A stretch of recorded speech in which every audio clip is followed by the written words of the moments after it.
हरे कृष्णा।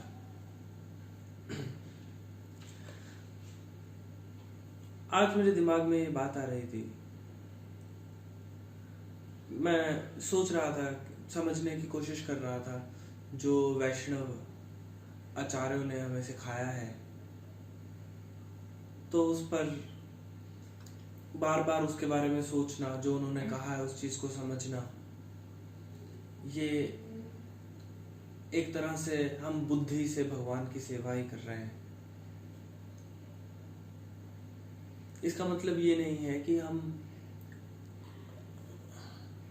हम इमेजिन करने लगे जो बोला गया है। उन्होंने एक फिलॉसफी दी है, उसको एज इट इज़ अगर हम पढ़ते हैं और एज इट इज़ समझने की कोशिश करते हैं तो ये पूजा है, अदरवाइज ये तमोगुण है। इमेजिनेशंस में प्लेजर ले रहे हो।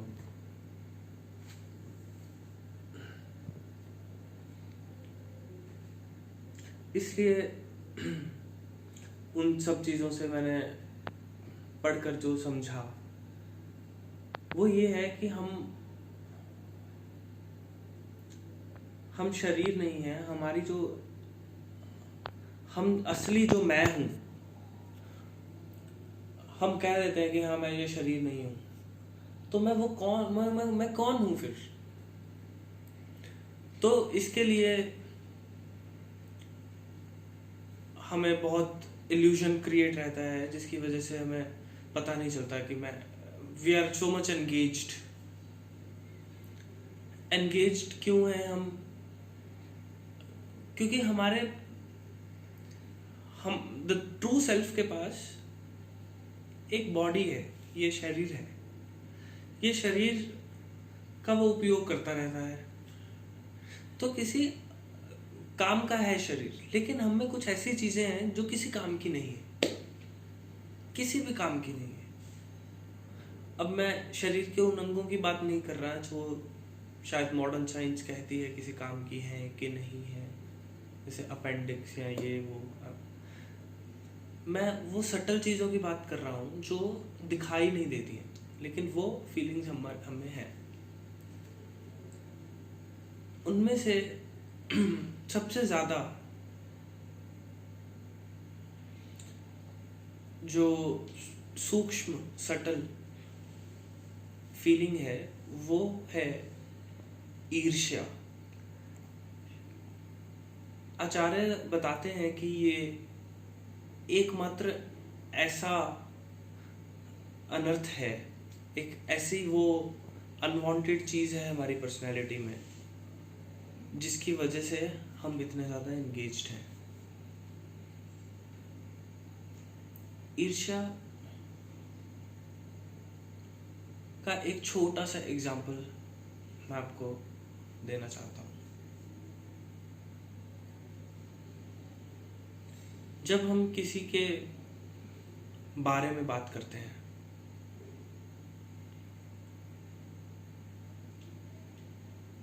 जब वो नहीं हो तब अपने दोस्तों को बताते हैं उसके बारे में। दोस्तों को नहीं बताते हैं, बट शायद अपने आप से ज़्यादा बात करते हैं, बिकॉज मुझे नहीं लगता हम दोस्तों से भी उस तरह से बात कर पाते हैं। क्योंकि अगर हम वो बात कर पाते हैं, ईर्ष्या एक ऐसा अनर्थ है जो छुप कर रहता है हमें। ये बहुत ज़्यादा बाहर नहीं आता, हम दिखाते नहीं हैं इसको। बहुत ज़्यादा दिखाते भी हैं, लेकिन बिना दिखे ये बहुत ज़्यादा काम करता है हमारे अंदर। तो हमें फीलिंग आ सकती है, हम देखते हैं वो इंसान अगर की कुछ पोजीशन है, वो एज अ लाइफ एग्जिस्ट करता है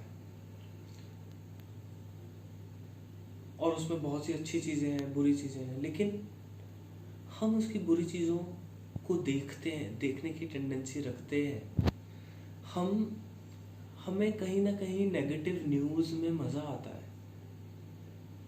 हमें अच्छा लगता है कि मेरे अलावा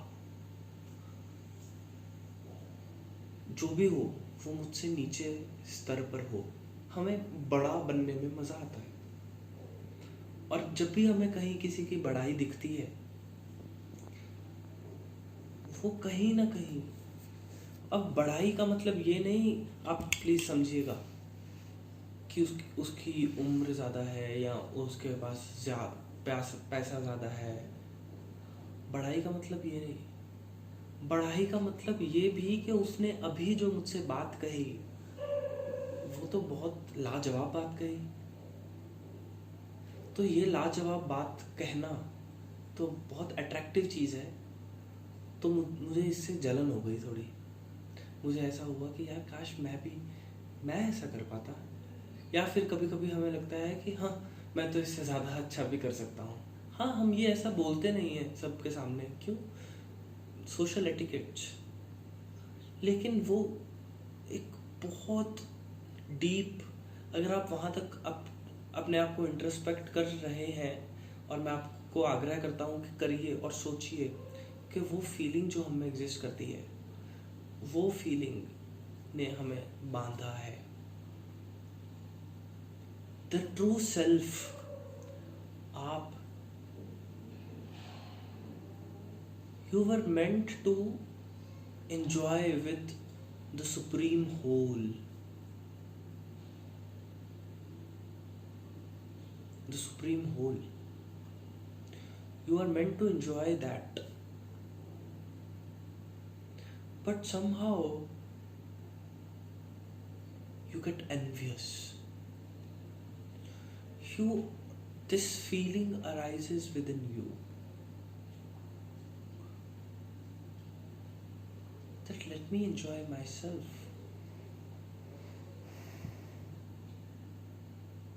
Why did this arise, you may ask?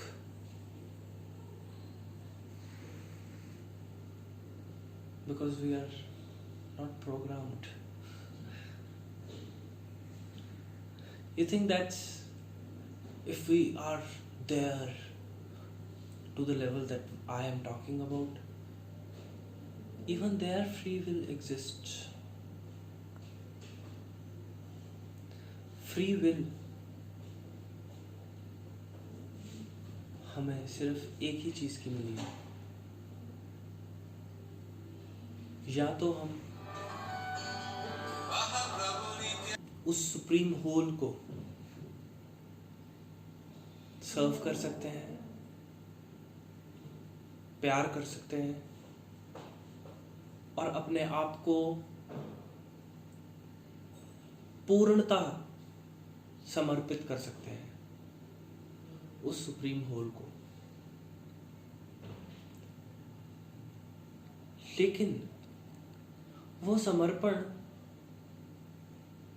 में मजा है, क्योंकि वो हम कर रहे हैं, हम करना चाहते हैं,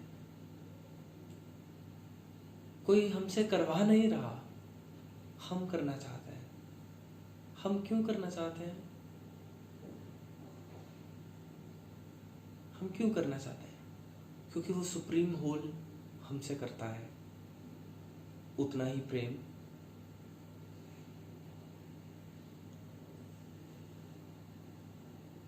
दोस्तों, ये फीलिंग जो आप समझ पा रहे हैं, प्रेम, समर्पण, बहुत ज्यादा नहीं, थोड़ा समर्पण, सरेंडरेंस, कि हाँ मुझसे बड़ा कोई होता है, ये अच्छी फीलिंग है।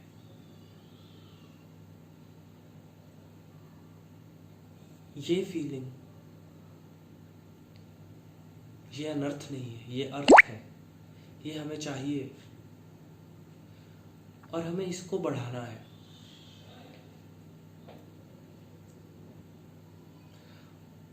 अगर हमें ईर्ष्या को मारना है तो हमें ह्यूमिलिटी को जगाना पड़ेगा।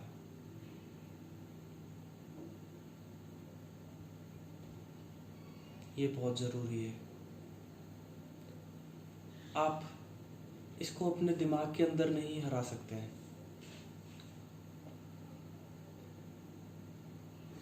हमें एक बात पता है कि ईर्ष्या कहाँ काम करती है। मन के अंदर, पर मन से ज्यादा शक्तिशाली वचन होते हैं। क्यों? क्योंकि वचन सबके सामने आते हैं और हमें वचनों पर मंथन करने का ज़्यादा मौका मिलता है। जब हम वचन सुनते हैं तो हमें ऐसा लगता है कि हाँ, कुछ सुना हमने, एक इनपुट आता है अंदर।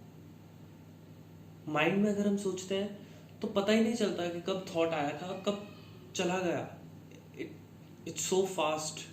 तो माइंड में हम ज़्यादा इल्यूजन में रहते हैं। जब हम कुछ बोलते हैं तो थोड़ा सा उस इल्यूजन को तोड़ पाते हैं।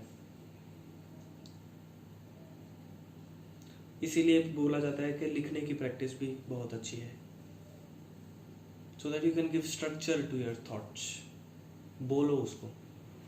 तो अगर ईर्ष्या को काटना है तो हमें ह्यूमिलिटी को वचनों तक लेकर आना होगा।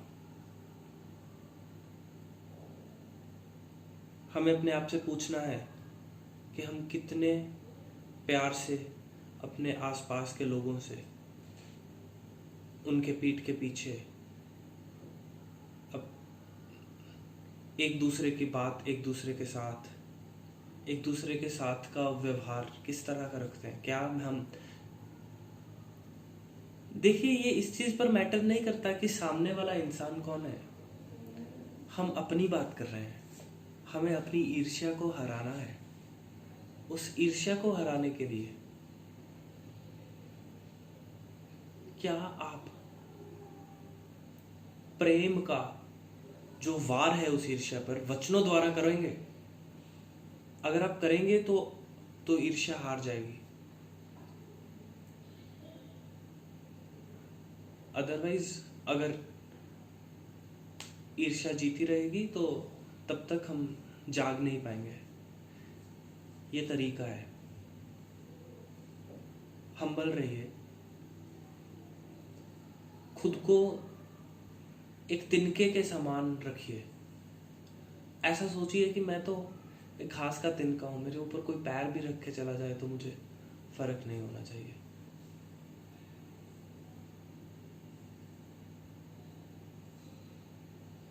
ऐसा ह्यूमिलिटी को अपनाकर जब हम भगवान को पुकारते हैं, उस सुप्रीम होल को पुकारते हैं इस ह्यूमिलिटी के साथ कि हाँ, अब मेरा कुछ नहीं है, अब मैं, जब वो इतनी ह्यूमिलिटी बढ़ती है, उसे कहते हैं हरि कीर्तन, भगवान का नाम जप। इस तरह से हमें भगवान का नाम को जपना है। क्योंकि वो आप बोलेंगे कि सुप्रीम होल का कहाँ है, वो तो कहीं बैठा है, मुझे पता है यहाँ पर भी है, पर दिख नहीं पा रहा, हमें पता नहीं चल रहा ना। तो उसने एक फॉर्म ले लिया हमारे लिए, अपने आप को इस प्लेटफॉर्म पर ले आया वो सुप्रीम होल। कौन सा प्लेटफॉर्म? वो प्लेटफॉर्म जो हमें समझ में आता है। हमें क्या समझ में आता है? 5 तरह की नॉलेज समझ में आती है। कुछ चित्त समझ में आता है, कुछ स्मेल समझ में आती है, कुछ स्पर्श समझ में आता है, कुछ टेस्ट समझ में आता है, और एक सुनना समझ में आता है। ये जो सुनना समझ में आता है, कहते हैं कि ये सबसे ज्यादा समझ में आता है, क्योंकि जो ट्रू सेल्फ है उस तक सुनने की आवाज सबसे ज्यादा पहुंचती है। वो सबसे ज्यादा कनेक्टेड सुनने से है।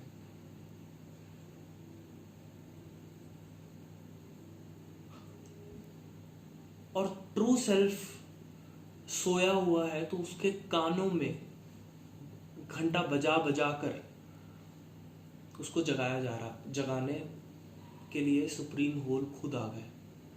और कानों को क्या समझ में आता है? साउंड। तो सुप्रीम होल ने साउंड का फॉर्म में, वो साउंड नहीं है वो, पर ऐसा बन गए वो कि साउंड का काम भी कर सकते हैं। तो अगर ऐसा तो नहीं हो सकता कि सुप्रीम होल अगर ओमनीपोटेंट है, सब कुछ कर सकता है, तो साउंड भी बन सकता है ना। मतलब साउंड का काम तो कर सकता है ना। साउंड नहीं, वो साउंड नहीं है, लेकिन जो साउंड कर रहा है वो भी तो सुप्रीम होल कर सकते हैं, तभी तो साउंड वो कर रहा है। मटेरियल नेचर वो तभी कर रही है अगर वो खुद कर सकते हैं, तो वो खुद आते हैं यहाँ तक, हमें उसको सुनना है। तो हमें बोलते रहना है हरे कृष्ण कृष्ण कृष्ण हरे हरे, हरे राम राम राम हरे हरे। ये साउंड के फॉर्म में आया है। आप बोलेंगे अरे तुम्हें कैसे पता कि ये आया है इस साउंड के फॉर्म में? तो मैं आपको यही कह सकता हूँ कि आपका क्या जा रहा है, करके देखिए, आंखें बंद कीजिए और बोल के देखिए हरे कृष्ण कृष्ण कृष्ण हरे हरे, हरे राम राम राम हरे हरे। बोल के देखिए। अगर मैं बोल रहा हूँ कि मेरा शहद बहुत मीठा है, तो खा के देख लीजिए, कुछ पैसे थोड़ी ना ले रहा हूँ, बोल के देख लीजिए। पर हाँ, इतना ख्याल रखने की कोशिश कीजिएगा कि तुम्हारी ईर्ष्या कम से कम हो